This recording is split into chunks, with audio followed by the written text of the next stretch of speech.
Welcome to the MHP Exchange, where the riches are in the niches. We'll show you how to invest your way into mobile home parks with real strategies, tips, and behind-the-scenes know-how to grow your cash flow. Stick around. This is where smart investing begins. Back on another episode of the MHP Exchange podcast. Frank Rizzo here with you today. And every week, we look to bring you some more information on real estate investing and the specialty of mobile home park investing.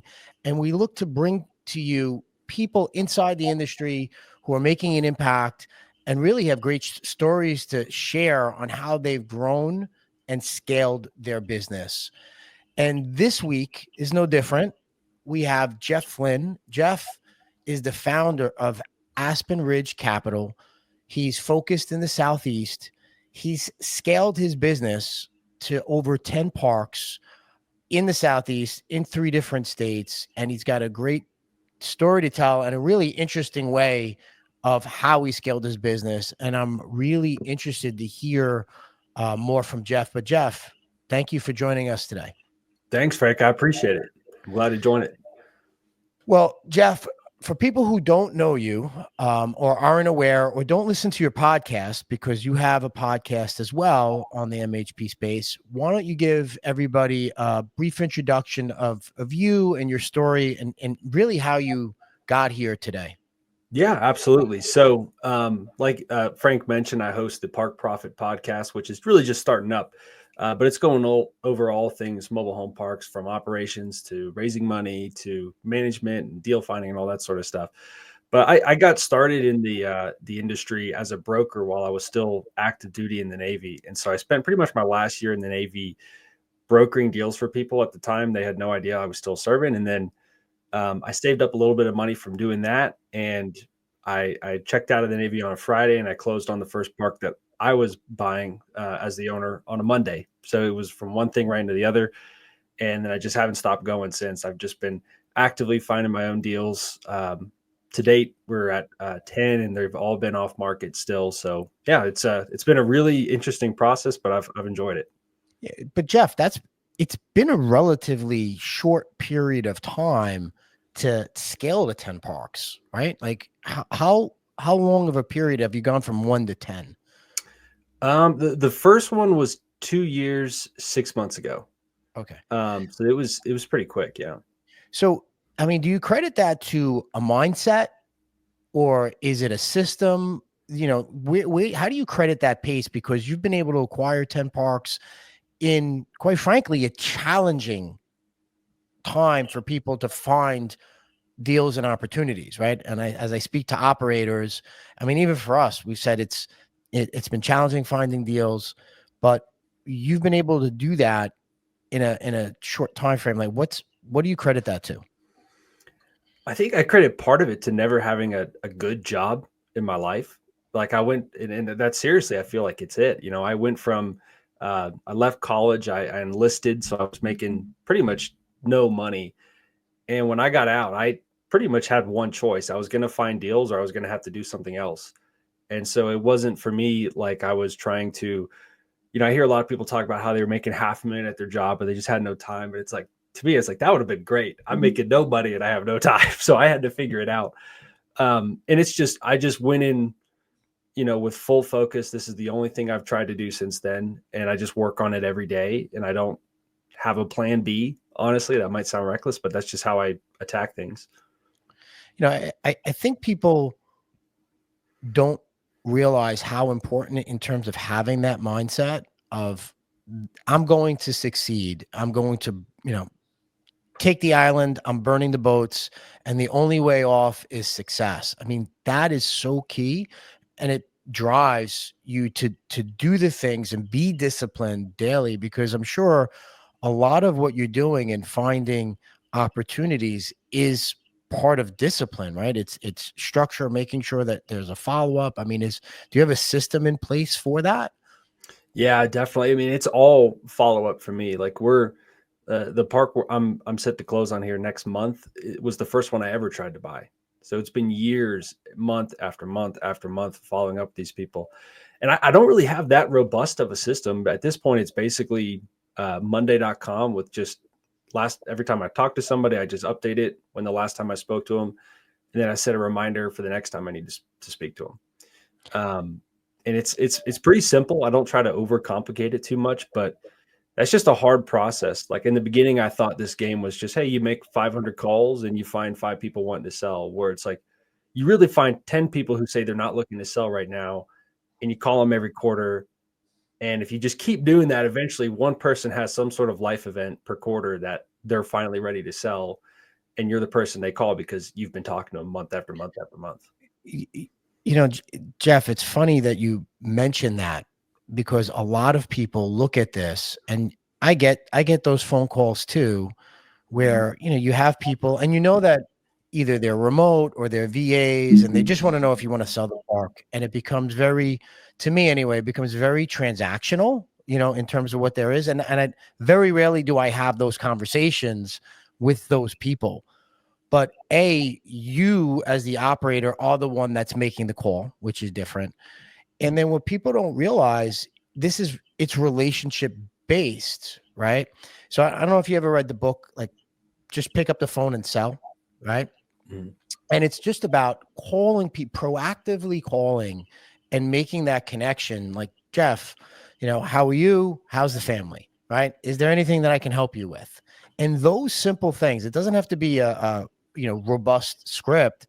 Those simple things create that relationship. And then, hey, down the road, when there's an opportunity or a life event and they want to change, they're thinking of you rather than, going to list it with a broker or take it somewhere else. Right. Right. And it's an awkward thing to call somebody. I mean, obviously my intention is to buy their property, but I have to call to them and just talk about hunting or fishing or where they went on their ski trip. And it's kind of an awkward thing at first, but like after the second or third call, like the people don't even really think of you as that guy who cold called them anymore. They think of you as a friend or a colleague or something along those lines. So it's weird at first, but it definitely gets easier. Yeah. It is just getting over that initial concern. And the worst that they're ever going to do, because I've built my business over the phone, right? The worst thing that's ever going to happen is someone's going to hang up the phone on you. And that doesn't really change or impact the way I feel about myself. And I'll just go up to the next person, right? And I'll take it from there. Here's, something I'd like to ask, because a lot of people always want to go back to the first deal. And I think, there's not knowing what you don't know. And I think that first deal, in some cases, or a lot of cases, there's just a euphoria of, hey, I want to buy a park and I'm just going to do it. And then you realize afterwards, like your optimism makes it work. But it's when you start to realize, wow, how did that happen? And you realize all the things that you didn't know, right? And that's where, maybe some of that confidence like starts to come back, right? You know how people talk about beginner's luck, and then all of a sudden you start to realize like, wait, there's a lot I missed and that could have been a disaster. So how has your, underwriting or your approach changed from like deal 2 to deal 10? Like, what do you look at now that you didn't look at before? Or how have you approached things a little bit differently from your first deal that you purchased? Well, one of them is really closing costs. I was pretty naive. I would just take our purchase price and say 25% of it is what we're going to put down. And sometimes it would work out to be about that, but then you close and you have no money in the account. You have no money for improvements. You have nothing else. And so in the beginning, I was just cash strapped pretty much all the time. Whereas nowadays, like when we look at a deal, I mean, those first ones were just me and a couple partners. Now it's with investors. I can't make that kind of mistake. That it would cause capital call. It's just too big of a risk. So we definitely go into a deal with like far more money than we need for just a down payment. And, that's an important thing to calculate because it also tells you your returns. If you don't underwrite it correctly and you miss 50,000 that you're going to have to bring to closing, that takes, 12% cash on cash return to 7 really quickly if you're not paying attention. So that's probably the biggest thing I would say I've noticed from underwriting before. And I was kind of spoiled that I was a broker. And so I never really had to worry about what happened to a deal after the day it closed. And so that was definitely an adjustment too. It's like, okay, I underwrote this, but now I actually have to operate it. And I forgot about all these things I've got to cover, all these expenses. And expense ratios are one thing, but typically when you buy a property, the first quarter, the first year, that's when you're going to have more expenses than you ever will, because tenants are going to, complain about this problem that's been there for years, and you're the new owner, so they're telling you that, and all that sort of stuff has just kind of made me more conservative. And if you still get the deal at a good basis, it's still the same deal. I'm just underwriting, and I have better expectations now.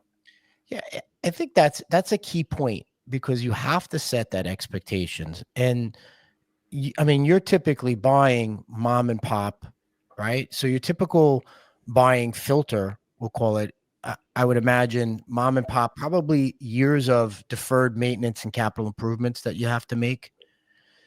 And, I don't want to put words in your mouth, but probably typically under market rents. Mm-hmm.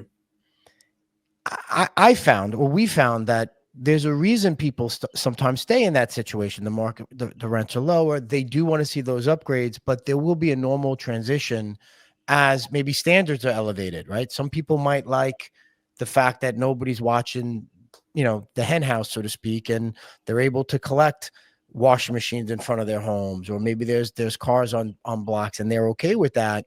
But when you start changing that, pivoting that culture and elevating the standards, you're going to have a normal rotation of residents, right? Which is standard.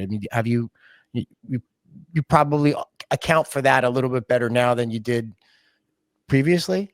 Right. Yeah, I definitely factor in vacancy, even if it's completely full, which is something I've learned to do. It's also not free to get homes in there. Like, a lot of people get into this and think homes just move in and that's it. Well, we're typically either helping people cover their moving costs if it's a used home, or giving them a certain period of discounted rent if they're a new home, which is an expense essentially. So those are things I've also learned to do, to make sure that, hey, this is conservative. This is what it's really going to do in real life. And it gets easier it's not super complicated, but it does get easier as you go along. Yeah, and it's a challenge, and I think this is a mistake that a lot of new operators make. And I know in our first park, we did the same thing. Like, all right, we very limited on CapEx, and then we figured we make improvements with cash flow. And it's impossible to catch up to do that, because what ends up happening is, by the time you get job one done, you can't make the impact you want unless you have that capital coming in first, where you can almost kind of shock and awe the community and make that impact, and people understand that, hey, there's something new happening here. Yeah. It also makes your P&L look crap for a lot longer. Whereas if you do it all pretty much in the first quarter or so, a year goes by, it's easier to explain to a bank like, hey, we had a bad first quarter at this one because we're doing all these improvements, but it's fine now. I definitely faced that problem a lot on like deal 5 and 6, where they're looking at our financials from the first couple deals I had done at that point in the first year. And it's like, well, they're not showing a profit yet because we're fixing them up slowly. We're basically taking the cash flow, making that many improvements. So to the banks, it looked like it was breaking even, which, I mean, it was, but it's also going up a ton in value. They didn't really care about that. So I think the smarter thing to do would have been to just raise the extra money, get the big things done first. And then we could make our case to a bank that, like, hey, this was a capital expenditure. This was a capital expenditure. Rather than showing them 12 months of capital expenditures, because they just look at that like it's a mess of a property, and that it's not profitable. Sure. No, agreed. And that's why you can, and you can allocate those costs differently as well, which is really important. Now, you're at 10 communities, but you run a pretty lean operation, right? Like, how are you structured? Do you have a park manager at each location? I know you're very hands-on. Like, what's your org structure when it comes to that? I'm constantly trying to refine that. Even though it's 10 parks, they're 10 mostly small parks. And so I don't have the budget for just like a really high quality asset manager or phenomenal property manager. So I've transitioned 6 of the properties are going to a third party property manager now, which I'm really excited about, because they kind of got out of the initial, 18-month turnaround phase where we're taking it from a mom and pop and getting it to where it needs a ton of work, to where it's mostly stabilized. And that, just constant monthly follow-up with people and collections, it was starting to get to be a good bit. So, but now that the deal's stabilized, I'm a lot more comfortable with the property manager stepping in. And then the other ones, as of right now, it's basically just me and a virtual assistant, and we go through everything on a pretty consistent basis. But I've learned over time, I don't do parks with park owned homes, or if I buy them with park owned homes, I get rid of them as quickly as I can.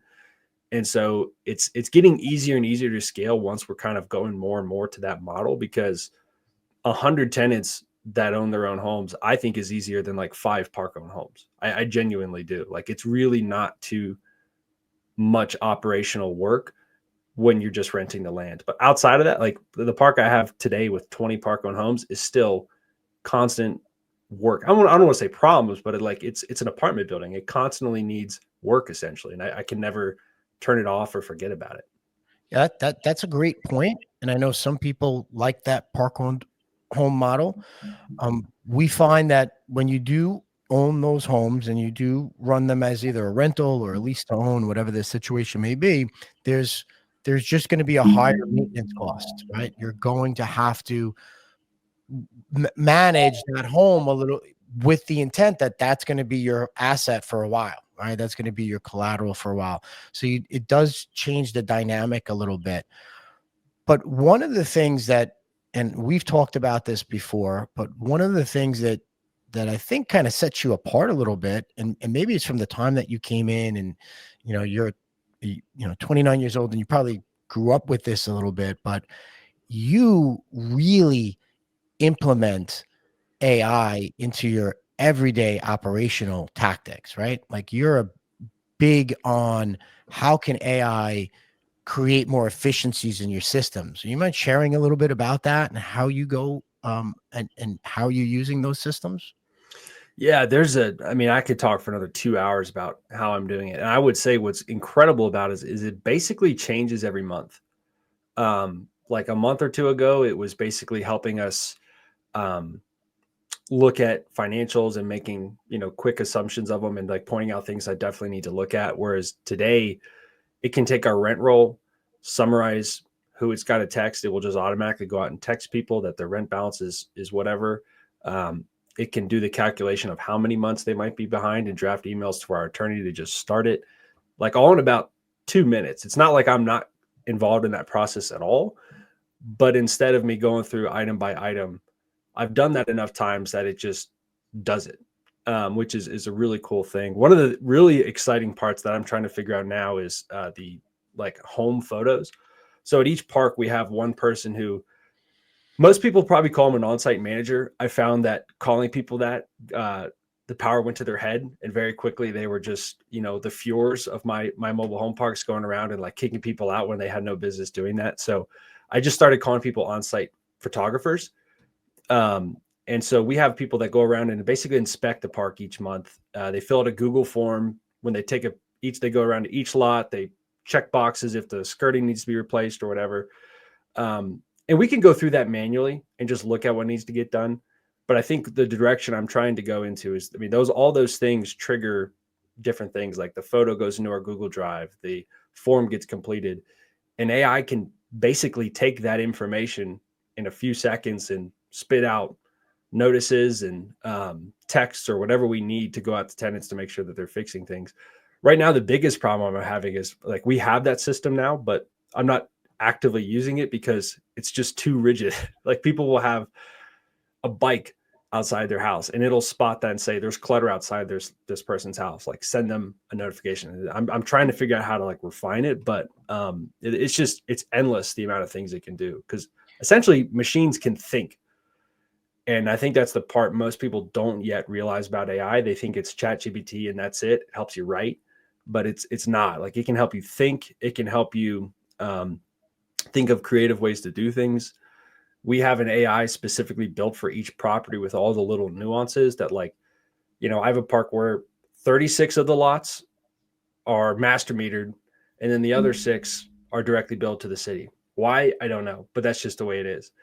And it's confusing, right? If somebody's trying to help me out and I'm trying to delegate that task, it's hard for somebody to have that level of detailed knowledge about it. But when it gets screened through the AI first, it'll basically say, oh, here's the maintenance request. This is lot 38. They are directly billed to the city, so we don't have any involvement with the water repairs there. Like, that's the kind of detail I'm trying to get it to, because it's really difficult as you start getting more and more properties. Like, the rules are not clear, and And SOP doesn't cut it because people aren't going to read through like a 50-page document to try to figure out the answer to a small problem. No, and you have to be able to use these tools and then create and have those tools that create those efficiencies that you can drive down.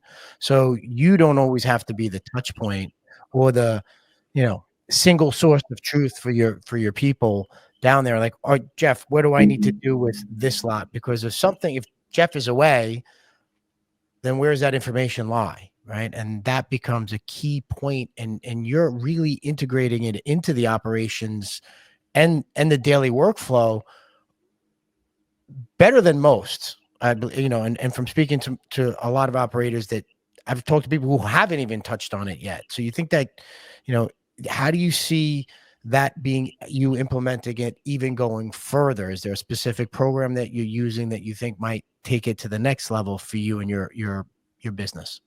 Yeah, I think what it's going to come down to is essentially the AI that can talk to residents. That is not quite here in like a very useful fashion. Like we do have a virtual AI receptionist, but it's not fantastic. I pretty much only leave it on weekends. I'd much rather have a human answer at this point. I don't think that's going to be the case in 12 months. I think I would much rather have the park tenants call the number for that park. It's the AI of the park. It knows every tenant. It knows their balances. It knows the condition of their home. It talks to them. It knows the conversations from just like a human would. And I think that's the part that I've had an easier time comprehending than others, is that when you just don't overcomplicate AI and you just assume it's a person and treat it like it's a person, it's really incredible what it can start doing, because it is essentially a machine, and it doesn't take long for it to have the knowledge and detailed knowledge of what a person would. So, well, we've been able, we've integrated, and what are you using? Are you using ChatGPT? Are you using Copilot? Like what do you? All sorts of different ones. Like a lot of ours is ChatGPT. I think that's, from what I found, to be the best. But we also run a lot of automations through Zapier, and it has like automations in there. So one of the things I've found really helpful is just a really specific prompt per task. And that helps us get like incredible results and take what would be an hour-long task for me to complete and maybe probably a 2-hour, 3-hour task for like an assistant to complete, and like crunch it down into about 5 minutes. So we've been able to use AI in a few different ways. Like one, from your caller perspective, what we designed one to do was, we had a database of like 13,000 people who've inquired throughout the last 2 years on, available homes or inventory, and it's nearly impossible. It is impossible to get back in touch with all those leads, but you can set your AI caller not to set the appointments because they're not. We just found there was a little clunky, but find out if they're still actively looking. So as that caller would recycle, because somebody might start their life cycle of looking for a new home or a new place to live, and it might take them 6 months or 9 months, or sometimes people look for longer than that.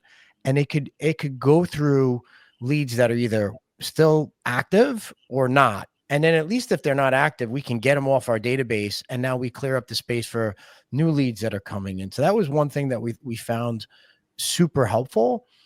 And then another thing that we in doing in using AI, obviously we have some data on deals that we've done and what's worked, and what's outperformed and what performed at level, and what, hey man, there was a decent return, but for the work we did, the juice wasn't really worth the squeeze, right? Like, so you have all that we've been able to filter out. And what it's been able to do is kind of create better filters for us in looking at opportunities, and through the lens of, okay, if we're buying a community that is relatively stable, meaning that there's homes on site, maybe not, the residents aren't there, here's where we need to be for it to work based on what we do well. And if we're buying an infill community, here's the other set of data that we need to make sure is in place to make sure that we can execute and fulfill the game. So it's definitely helped us filter out a lot of things that maybe we would have spent time going deeper on. And then maybe came to the conclusion that, or making better decisions down the road. So I think, if you're not using these tools, I think you're gonna really set yourself back against the people who are, right. Yeah. Perfect. I mean, it's really what I have found the most effective use of it is just what you said. It's not having it do something and then you're completely uninvolved. It's take something that would be an hour and try to do it in 5 minutes, right? That is definitely possible, because you still need that, you still need that touch to look over this and say, yeah, I agree with this. Like, perfect example. So I use it to analyze any deal that we get sent. So at this point, I've gone through all my emails. When all my brokers are listed, my email will label them as a deal. Anytime they send an email, it just logs it as a deal. Well, that will take that, run it through an AI, and basically scan for filters. Does the word lagoon come up? If it does, pass. Is it in California? If it does, pass. And there's some other states too. Just my criteria over time. And I found that what that does is that takes what would be 5 minutes, giving it like a solid glance at a deal is about 5 seconds, because it'll tell me pass. I don't even know why yet. And it'll say why. And then, okay, I know to do that. And it could just be an OM, like someone, we download an OM about a deal. We run it through and say, what do you think of this? And it says, hey, this is worth more consideration, or it's not. It's not like saying you should offer, 2.5 million out of 5. That would be a 7 cap. Like, it doesn't do that. I've tried, but it just doesn't do well with numbers. But it can screen things really well. Case in point, one of the deals we bought this year, the wholesaler, was my first time speaking to him. He sent me about 20 deals, like all at once. And we just ran it through there, say, which one of this is the best fit for our criteria? And it said this one, this one in Kentucky.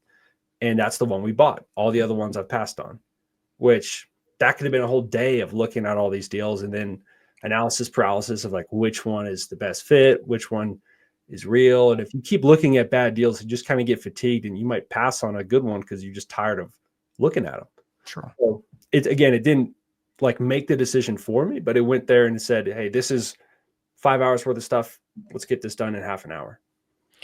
And that time can then be allocated somewhere else, and you just become more efficient to be able to do more, especially in a business like this where there's a lot of touch points where you're needed, right? Yeah. Especially as you're scaling, whether it's operationally, whether it's raising capital, whether it's finding deals.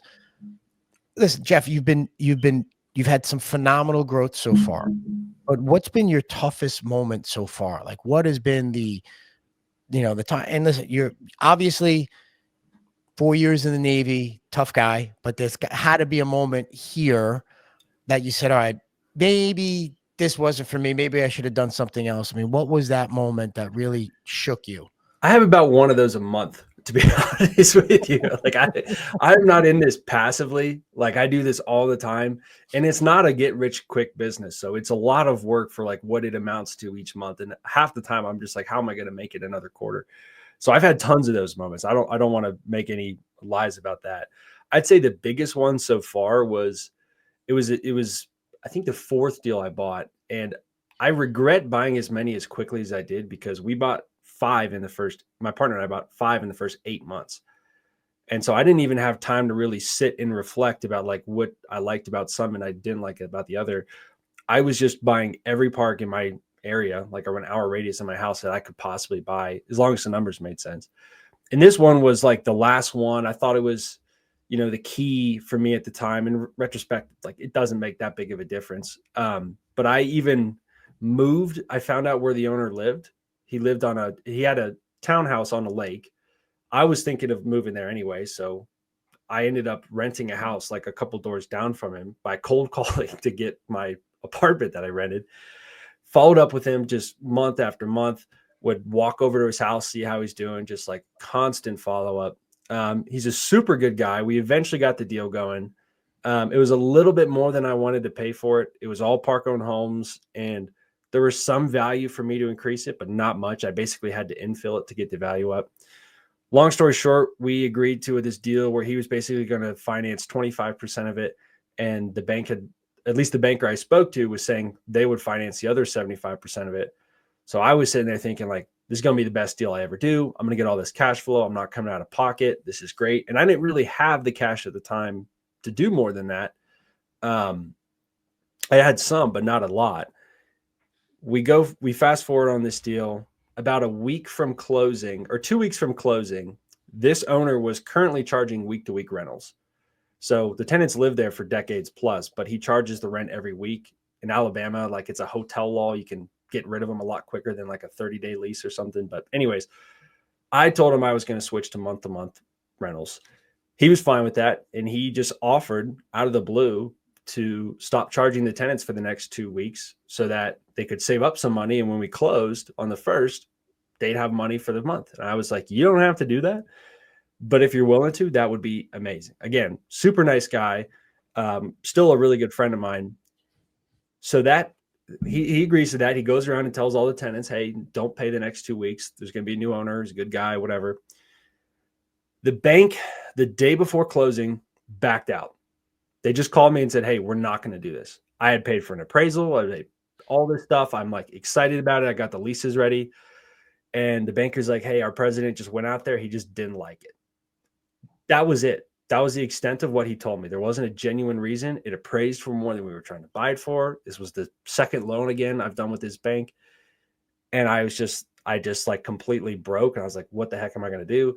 Luckily, I'd been updating the seller, so I explained the situation. He's like, man, that bank is super unprofessional. At least they should have told you sooner. But he was fine with it. And I'd been talking to other banks. So fast forward 2 months later, we closed it. But the owner never went back to his tenants and said, hey, you need to start paying rent again. So it's now been about 3 months. Nobody's paid. And I go there the day we actually finally close after like all this work and all this stress to get it done. And people who live month to month and are paycheck to paycheck for the first time in their life have 3 months rent. 7 of the 20 people moved out immediately. And I didn't even like show up to raise the rents yet. There were just U-Haul trucks. Everybody was set and ready to go. And I had some conservative numbers. I did not factor on pretty much half of the park moving out. I was going to rehab 2 to 3 homes a year. And now I had to do 7 at once. But on top of that, I couldn't cover the note and the expenses anymore because it had dropped so much. So I was just in this pickle of like, what the heck do I do?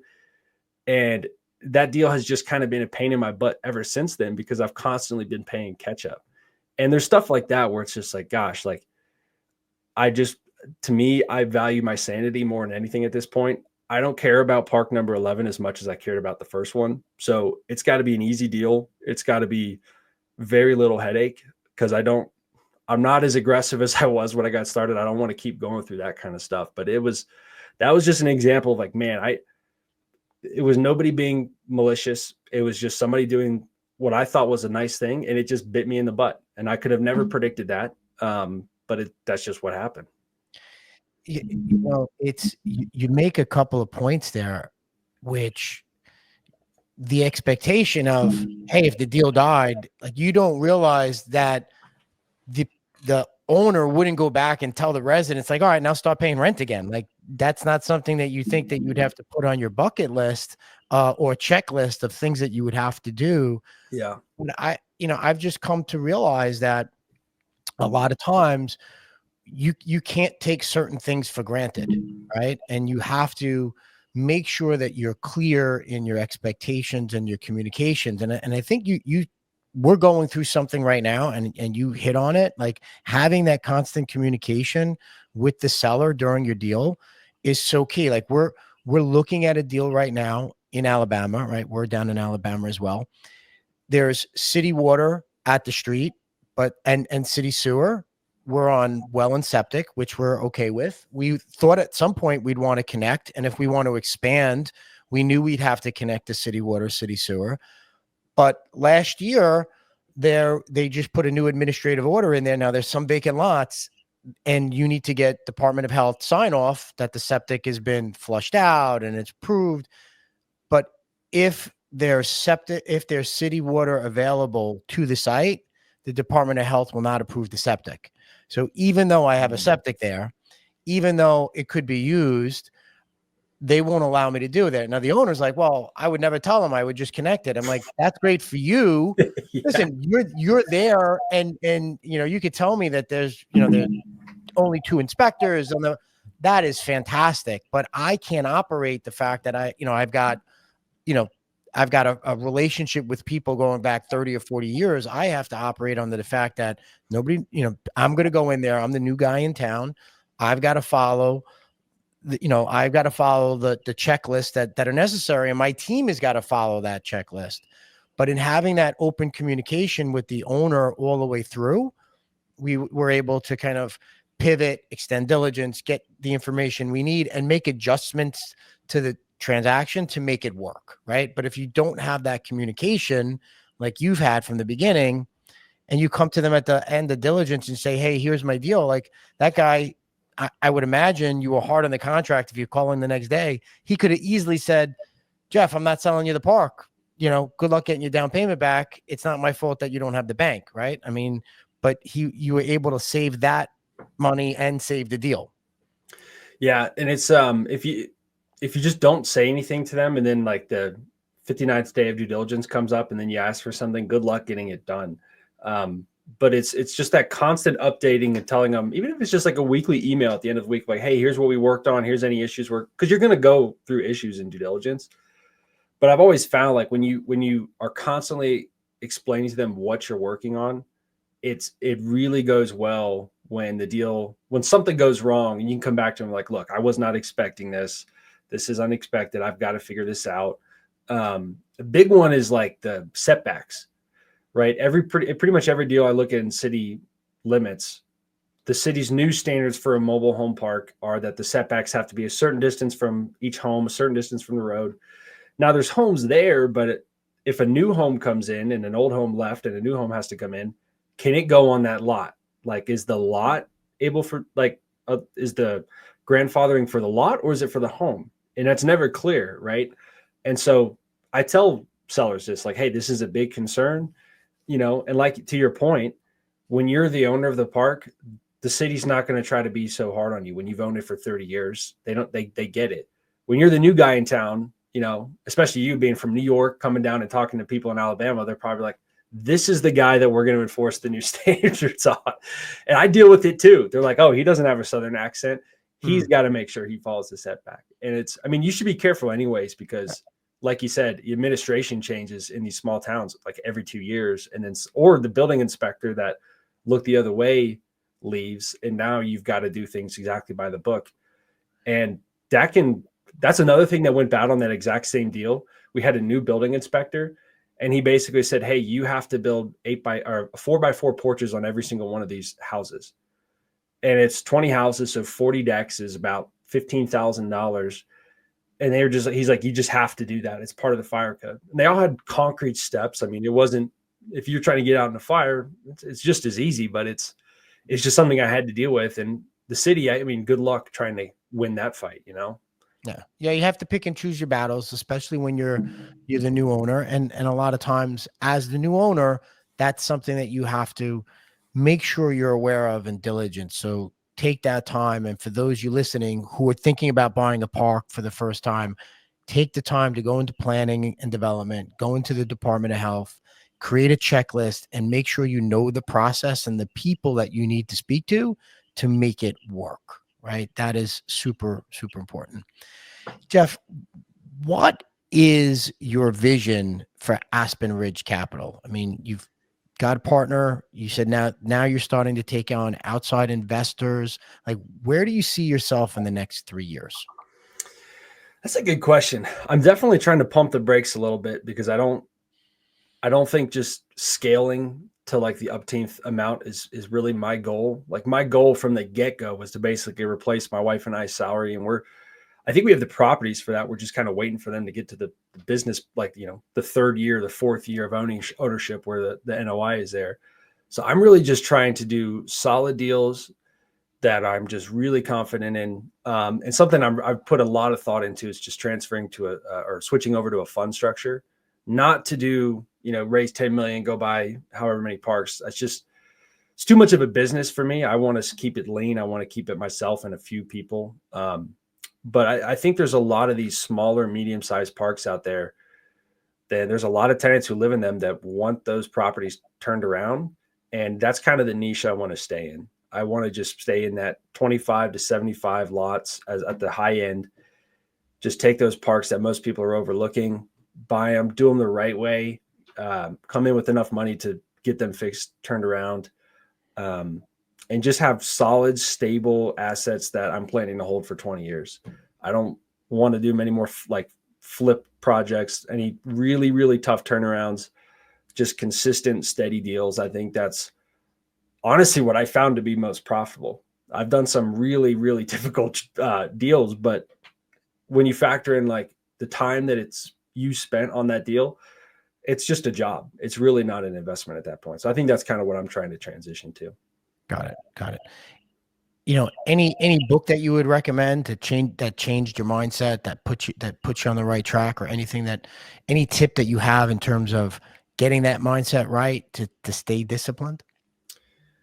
I think Buy Back Your Time has been the best book I've read recently that has helped me kind of change my mindset. And it's not because it's a real estate book. It's not because it's an entrepreneurship book. It's really just, if you're trying to grow something, there are issues with you. And like, I knew 90% of what I knew about real estate on my first deal as I do now. Now the stuff I'm having to learn is like delegation, marketing, how to manage people. And that's the part I don't like. Like, I really like just doing deals. And so I kind of want to stay in that range, but that has been the biggest struggle going from 1 to 10. It went from a real estate investment to a business. And it took me too long to realize I had made that switch, and I didn't have the systems in place, and I didn't treat it like that. I treated it like I was just investing in all these properties. So I'd say that one's a good one, because it helps people realize some of the errors of your ways. Like, I always used to pride myself on doing everything myself, and it just becomes a point you can't in a day get everything you need done, and the things start falling through the cracks in a really big way. And I didn't have time to train anybody at that point. So I'd say that's probably one of the best books that has helped me in the last couple of years. You know, it's funny because when you're an entrepreneur and you start out, right, there's 10 things that you have to do and you're carrying it all at the same time. And somebody told me this and it really resonated with me.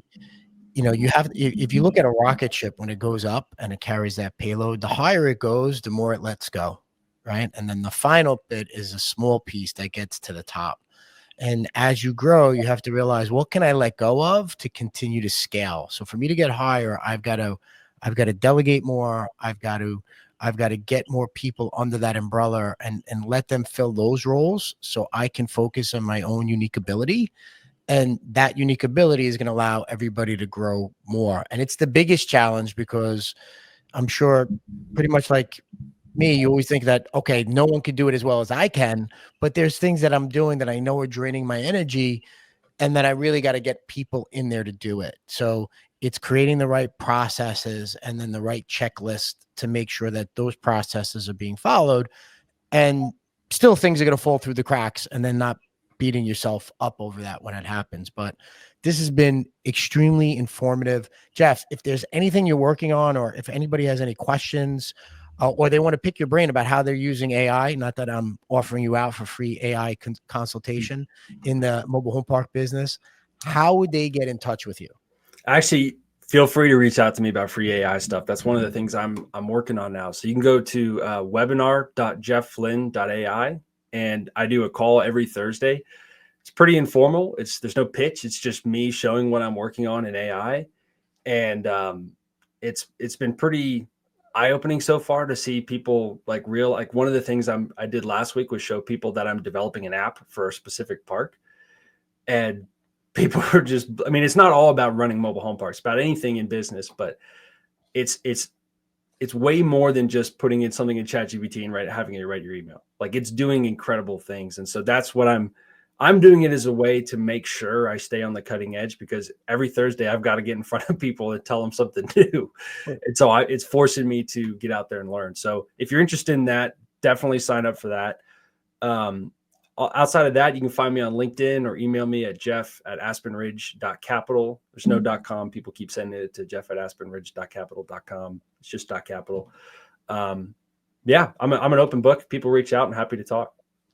Well, I'm going to be on that next webinar at webinar.jeffflynn.ai, because I have questions, see what we're doing, and see how we can improve. Jeff, this has been thank you for the time. I got a tremendous amount of value out of this. And if you out there listening receive the same amount of value, do us a favor, give us a review, whether it's on iTunes or Spotify, and give us a comment below. We'd love to hear your comments on this episode. Jeff, I wish you nothing but continued success.